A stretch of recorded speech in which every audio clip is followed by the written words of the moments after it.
स्वागत है आप सभी का Tech Study ITI YouTube channel पर। डीआरडीओ यानी Defence Research and Development Organisation की तरफ से ITI diploma degree and BTech यानी डिग्री नॉन इंजीनियरिंग और बीटेक कैंडिडेट्स के लिए यहाँ पे अप्रेंटिसशिप की वैकेंसी निकाली गई डीआरडीओ जीटीआरई बेंगलोर की तरफ से, जिसके ऑनलाइन फॉर्म भरे जाने और फॉर्म भरने की लास्ट डेट है 9 अप्रैल 2024। उससे पहले पहले फॉर्म भरना है आप सबको।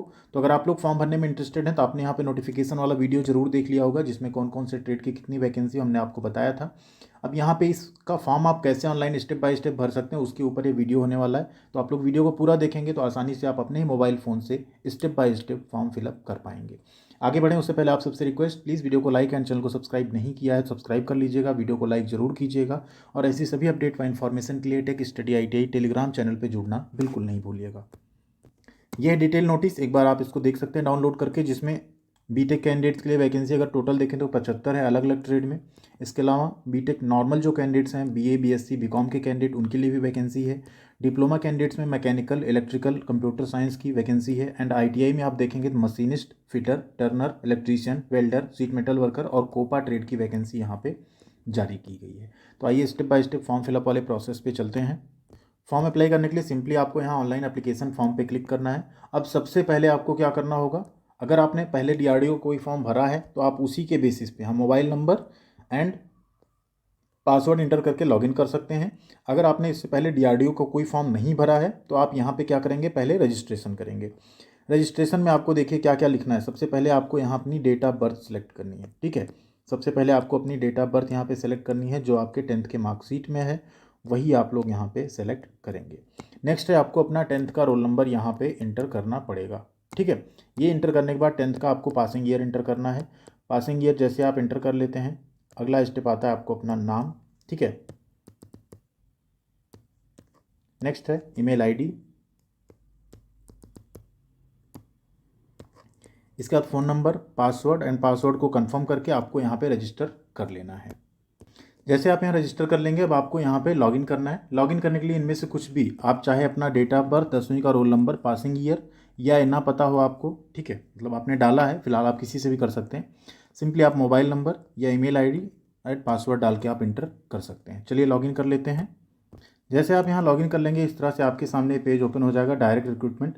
इसमें आप देखेंगे जो वैकेंसीज़ हैं अलग अलग यहाँ पे वो वैकेंसीज शो करेंगी, ठीक है। तो उन वैकेंसी को पहले हमें क्या करना है, देख लेना है, ठीक, किसमें आपको अप्लाई करना है। यहाँ आपका ये दिख जाएगा जो आपका प्रोफाइल है। ओपन वैकेंसी पे आपको क्लिक करना है। ओपन वैकेंसी पे जैसे आप क्लिक करेंगे यहाँ भी देखिए सारी पुरानी वैकेंसी शो कर रही है। नई नीचे है लैटरल रिक्रूटमेंट यहाँ पूछेगा, इसमें भी आप देखें तो ये पुरानी वैकेंसी शो कर रही है। इसके नीचे आप आइए फिर अप्रेंटिसशिप वाली वैकेंसी शो करेगी, ये रहा, ठीक है। तो जैसे आप अप्रेंटिस वैकेंसी में आएंगे यहाँ आपको दिख जाएगा जीटीआरई की वैकेंसी दिखा रहा है, गैस टरबाइन रिसर्च एस्टेब्लिशमेंट। 21 मार्च से 9 अप्रैल यहाँ पे लास्ट डेट है, ठीक है। अब आपको अप्लाई पे यहाँ क्लिक करना होगा, ठीक है, क्योंकि आपने रजिस्ट्रेशन यहाँ पे कर लिया। अब आपको यहाँ पे अप्लाई पे क्लिक करना है, ठीक। अप्लाई पे क्लिक करते हैं। जैसे आप अप्लाई पे क्लिक करेंगे यहाँ आ जाएगा, सबसे पहले आपको चूज करना है कौन सी अप्रेंटिसशिप में आप अप्लाई कर रहे हैं, ग्रेजुएट अप्रेंटिस है, डिप्लोमा या आईटीआई। तो इसमें आईटीआई चूज़ कर लेते हैं। नेक्स्ट है किस सब्जेक्ट पे, तो जो आपका ट्रेड हो उसको आप यहाँ पे चूज कर लेंगे, ठीक है। नीचे अब आएंगे, आपका नाम यहाँ पहले से लिखा है, आपको फादर्स नेम यहाँ पे एंटर करना है। इसके नीचे आपको अपना जेंडर सेलेक्ट करना है। फिर आपको यहाँ अपना एड्रेस देना होगा, करेस्पॉन्डेंस एड्रेस, अगर दोनों सेम है यहाँ पे, ठीक है, तो उसको क्या करेंगे, इसी पे क्लिक कर देंगे, आपका करेस्पॉन्डेंस और परमानेंट दोनों एड्रेस सेम हो जाएगा।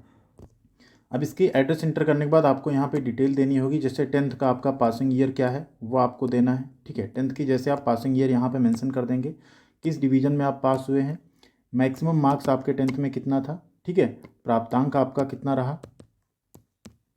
परसेंटेज यहाँ ऑटोमेटिकली अगर आ जाता है तो ठीक है, नहीं तो आपको परसेंटेज यहाँ पर लिखना पड़ेगा, ठीक है। ये हो गया। अगला है 12th अगर है तो देंगे, अदरवाइज़ आप ITI का डिटेल देंगे यहाँ पे। ITI आपने कब पास किया, ठीक है, कौन से डिवीज़न में पास किया, मैक्सिमम मार्क्स ITI का कितना था यहाँ पे, ठीक है। एंड फिर यहाँ पे आपको लिखना होगा कि आपने मार्क्स प्राप्त कितने किए, ठीक, ये आप यहाँ लिख देंगे एंड परसेंटेज यहाँ पे लिख देंगे। हमने सैंपल के तौर पे लिखा, आप लोग यहाँ पे सही सही लिखेंगे। अगला आता है यहाँ पे, कहीं अगर आपने कोई काम किया, एक्सपीरियंस होगा तो आप अप्रेंटिस नहीं कर सकते। अब यहाँ पे आपको HRD NATS NAPS, ठीक है, जिस पे अभी आपने रजिस्ट्रेशन किया है उसका आपको यहाँ पे रजिस्ट्रेशन नंबर देना होगा। ये हम सैंपल के तौर पे दे रहे हैं, आपका जो होगा उसे आप यहाँ पे देंगे। क्या आप कभी DRDO में इंटरव्यू दिए हैं? अगर यस तो यस, अदरवाइज आप नो करेंगे। कोई रिलेवेंट और इन्फॉर्मेशन है तो आप दे सकते हैं। अब यहाँ आपको अपना ID and address proof, Aadhaar card यहाँ अपलोड करना है आपको, ठीक है। आधार कार्ड, वोटर ID एट्सेट्रा जो भी आप चाहें अपलोड कर सकते हैं, फ्रंट एंड बैक दोनों करिएगा।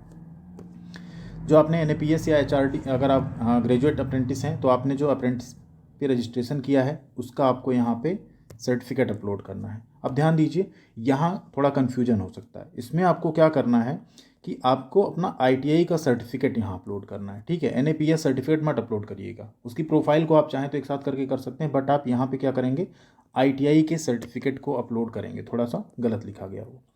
कोई और रिलेवेंट डॉक्यूमेंट है तो यहाँ अपलोड कर सकते हैं। अब रिलेवेंट डॉक्यूमेंट में कोई और क्या होगा आपका, तो आप यहाँ एकेडमिक वाला जो सर्टिफिकेट है उसे अपलोड कर दीजिएगा, ठीक है, क्योंकि वो अभी नीचे नहीं मांगा गया, ठीक, या नीचे मांगा भी गया। देखिए यहाँ आप क्या करेंगे, एनी अदर रिलेवेंट में आप अप्रेंटिस वाला जो रजिस्ट्रेशन उसकी प्रोफाइल का प्रिंट आउट अपलोड कर देंगे। यहाँ अगर आप EWS है तो उसका सर्टिफिकेट, यहाँ अगर PWD है तो उसका सर्टिफिकेट। यहाँ पे इसेंशियल क्वालिफिकेशन, अब इसेंशियल क्वालिफिकेशन की मार्कशीट का मतलब क्या है यहाँ पे, कि आप यहाँ 10वीं की मार्कशीट प्लस ITI की मार्कशीट ये अपलोड करेंगे, ठीक है। नेक्स्ट है इसेंशियल क्वालिफिकेशन डिग्री, अब उसका सर्टिफिकेट 10वीं का एंड ITI का सर्टिफिकेट एक साथ स्कैन करके आप अपलोड कर सकते हैं, ठीक है। फिर है कैटेगरी प्रूफ, तो कास्ट सर्टिफिकेट यहाँ अपलोड करेंगे। डेट ऑफ बर्थ के प्रूफ में आप क्या करेंगे, हाई स्कूल का सर्टिफिकेट अपलोड करेंगे, ठीक। सर्टिफिकेट अपलोड में ध्यान दीजिए, यहाँ आपको फ्रंट एंड आधार, फ्रंट एंड बैक का आधार एक साथ अपलोड करना है। यहाँ आप क्या करिए, NAPS वाली जो प्रोफाइल है उसको अपलोड कर दीजिए। एनी अदर रिलेवेंट में अगर कोई डॉक्यूमेंट है तो करिए, अदरवाइज आप खाली छोड़ दीजिए। EWS है तो करिए, PWD है तो करिए। इसेंशियल क्वालिफिकेशन मार्कशीट में आप क्या करिए, 10वीं की एंड ITI की मार्कशीट एक साथ अपलोड करिए स्कैन करके 2 पेज पे। यहाँ आप मार्कशीट एंड सर्टिफिकेट 10वीं का और ITI का एक साथ अपलोड करिए, ठीक है। यहाँ आप कास्ट सर्टिफिकेट अपलोड करिए। यहाँ आप हाई स्कूल की मार्कशीट या certificate as a date of birth proof या बर्थ सर्टिफिकेट हो तो उसको अपलोड करिए। ये अपलोड करने के बाद फिर आपको आगे बढ़ना है, ठीक। कर लेते हैं अपलोड। एंड यहाँ पे आपको फ़ोटो भी अपलोड करना है, ये भी आपको ध्यान रखना है। यहाँ पे कंप्लीट सारा डॉक्यूमेंट अपलोड करने के बाद आप चाहें तो इसको ड्राफ्ट में सेव कर सकते हैं, आप चाहें तो इसे डायरेक्ट यहाँ पे सबमिट कर सकते हैं। एक इन्फॉर्मेशन यहाँ पे मिस हुई थी जिस वजह से फॉर्म सबमिट नहीं हो रहा है, तो यहाँ पे आपको हाई स्कूल में क्या सब्जेक्ट था वो देना है। यहाँ पे आपको यूनिवर्सिटी या बोर्ड का नाम देना है। सेम आपको ITI में जो आपका सब्जेक्ट जो ट्रेड का नाम था वो आपको लिखना है। एंड आपका यहाँ पे यूनिवर्सिटी या बोर्ड का नाम यानी NCVT लिखना है, ठीक है। ये लिखने के बाद आप सबमिट करेंगे। जैसे आप सबमिट पे क्लिक करेंगे आपसे यहाँ यस एक कन्फर्मेशन मांगा जाएगा, आपको यस पे क्लिक करना है। फाइनली आपका एप्लीकेशन यहाँ पे सबमिट हो चुका है।